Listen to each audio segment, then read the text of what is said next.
आज का टॉपिक है टाइफाइड। तो आज हम पढ़ेंगे कि टाइफाइड क्या होता है। तो टाइफाइड एक बैक्टीरियल डिसीज़ है जिसमें कि सबसे ज़्यादा जो अफेक्टेड एरिया होता है वो डाइजेस्टिव सिस्टम होता है। टाइफाइड का जो बैक्टीरिया है वो सबसे ज़्यादा अफेक्ट करता है डाइजेस्टिव सिस्टम को, जिससे कि जो पर्सन का जो है डाइजेशन बिल्कुल बिगड़ जाता है इस कंडीशन में। तो इसको हम एंटेरिक फ़ीवर भी कहते हैं, क्योंकि ये डाइजेस्टिव सिस्टम से रिलेटेड है, इसलिए हम इसको एंटेरिक फ़ीवर भी कहते हैं। इस कंडीशन में जो है पर्सन को बहुत ज़्यादा फ़ीवर आता है। पहले तो माइल्ड स्टेज में यानी कि जो फ़ीवर होगा स्टार्टिंग स्टेज में माइल्ड फ़ीवर रहेगा, और बाद में जाके जो फ़ीवर है वो बहुत ज़्यादा सीवियर होने लगता है, हाई फ़ीवर आने लगता है पेशेंट को, और उनका जो डाइजेस्टिव सिस्टम है वो बिगड़ने लगता है, उनको इंडाइजेशन बहुत ज़्यादा होने लगता है। इसके बाद बात करेंगे कि इसका जो कॉजेटिव ऑर्गेनिज़म है वो क्या होता है।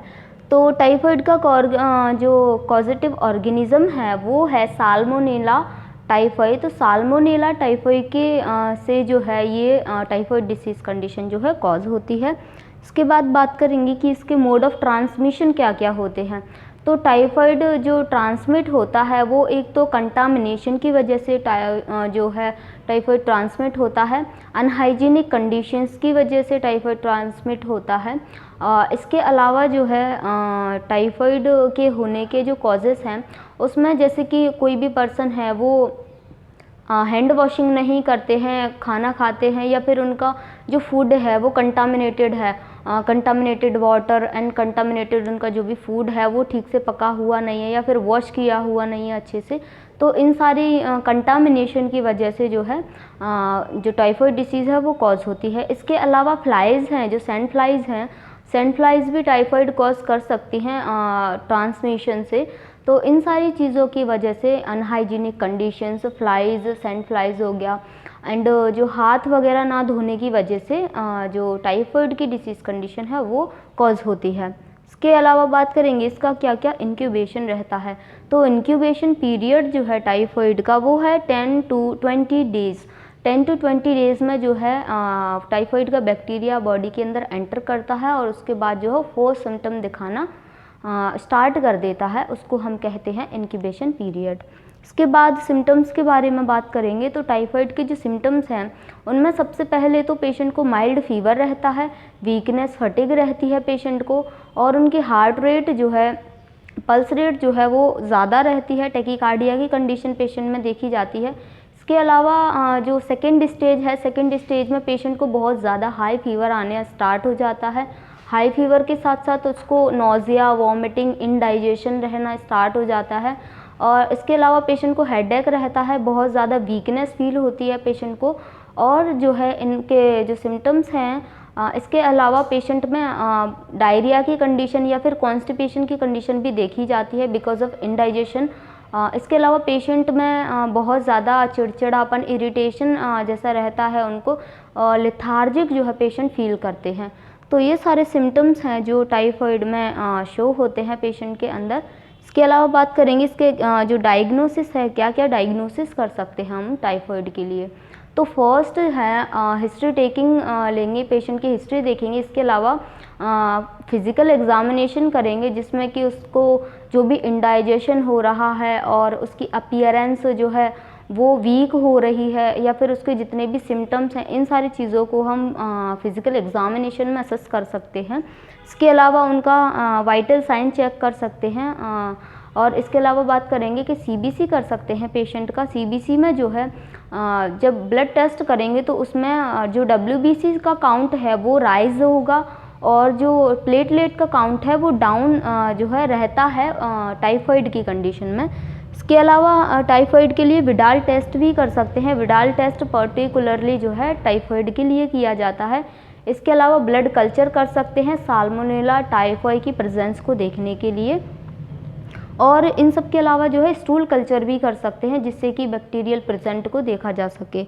नेक्स्ट मैनेजमेंट के बारे में बात करेंगे। तो टाइफाइड के मैनेजमेंट में जो है पेशेंट को फीवर रहेगा तो उसके लिए उसको जो एंटीपायरेटिक ड्रग्स देंगे उनको, और बैक्टीरियल इन्फेक्शन है तो एंटीबायोटिक थेरेपी देंगे। एंटीबायोटिक्स में जैसे कि सिप्रोफ्लॉक्सासिन है जो एंटीबायोटिक है एग्जाम्पल में। इसके अलावा एंटीपायरेटिक या फिर एनाल्जेसिक ड्रग्स दे सकते हैं पेशेंट को, एंटी इमेटिक्स दे सकते हैं, उनको एपेटाइट स्टिमुलेंट्स दे सकते हैं जिससे कि उनको एनोरेक्सिया की कंडीशन है वो ठीक हो सके, और ऐसे सप्लीमेंट्स देंगे जिससे कि उनका डाइजेशन ठीक हो। साथ ही साथ जो है उनसे इसके अलावा जो पेशेंट को सिम्टोमेटिक ट्रीटमेंट देंगे, जैसे कि उनको बहुत ज़्यादा एनर्जी लॉस हो रहा है, यानी कि उनको बहुत ज़्यादा वीकनेस फील हो रही है, तो प्रोटीन सप्लीमेंट्स उनको दे सकते हैं। इसके अलावा अनदर सिम्टोमेटिक ट्रीटमेंट पेशेंट का कर सकते हैं। नेक्स्ट प्रिवेंशन के बारे में बात करेंगे, तो प्रिवेंशन में जो है टैब वैक्सीन दिया जा सकता है टाइफाइड के लिए, और इसके अलावा पेशेंट को एनकरेज करेंगे कि वो जो है जो पर्सनल हाइजीन मेंटेन करके रखे, जो कंटामिनेशन हो रहा है वो ना हो, जिससे कि हैंड वॉशिंग करते रहें टाइम टू टाइम, और जो भी फूड वो ले रहे हैं वो अच्छे से क्लीन हो, अच्छे से कुक्ड हो, इस बात का ध्यान रखना चाहिए।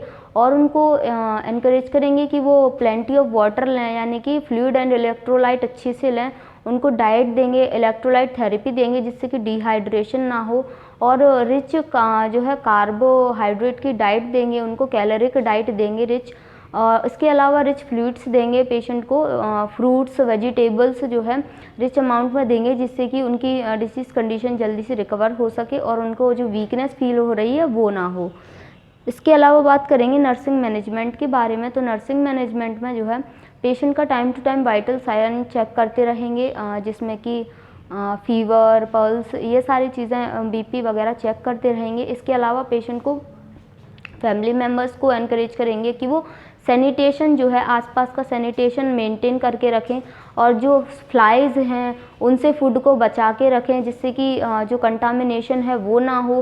फ्लाइज़ को रोकें, जैसे कि किसी भी क्लोथिंग से जो है फूड को ढक कर रखें जिससे कि वो फ्लाइज़ हैं वो एक दूसरे जो है फूड पर ना बैठें, जिससे कि जो है डिसीज़ कंडीशन कॉज ना हो। इसके साथ साथ क्लीन वाटर और क्लीन फूड लेंगे, जो बॉइल्ड वाटर इसमें लेंगे, और सबसे ज़्यादा जो है पेशेंट को एनकरेज करेंगे कि वो ऑयली फूड ना खाए जिससे कि उसका जो इंडाइजेशन की कंडीशन हो रही है वो ज़्यादा सीवियर ना हो। इस वजह से ऑयली फूड और जो रिच अमाउंट ऑफ जो जैसे कि स्पाइसेस वाला फूड ले रहे हैं, तो स्पाइसी फूड ना लें, स्पाइसी फूड को जो है अवॉइड करें, कैफीन बेवरेजेस वगैरह को अवॉइड करें जिससे कि उनका डाइजेशन ठीक हो सके, और वो सॉफ्ट एंड फ्लूइड्स जो है लिक्विड डाइट लें, सॉफ्ट डाइट लें जिससे कि उनका डाइजेशन ठीक हो सके। साथ ही साथ पेशेंट को जो है साइकोलॉजिकल सपोर्ट देंगे उनको, और उनको जो है कंफर्टेबल पोजीशन प्रोवाइड करवाएंगे जिससे कि उनको प्रॉपर रेस्ट मिल सके और वो जल्दी से ही रिकवर हो सके। तो आज हमने पढ़ा था टाइफाइड के बारे में कि ये क्या होता है, इसमें क्या क्या सिम्टम पेशेंट के अंदर शो होते हैं, किस वजह से कॉज होता है ये, और इसका कैसे मैनेजमेंट किया जा सकता है, कैसे टाइफाइड को प्रिवेंट किया जा सकता है। तो आई होप आपको ये क्लास समझ आया होगा। अगर आपको कोई भी डाउट हो तो आप पूछ सकते हैं। Thank you.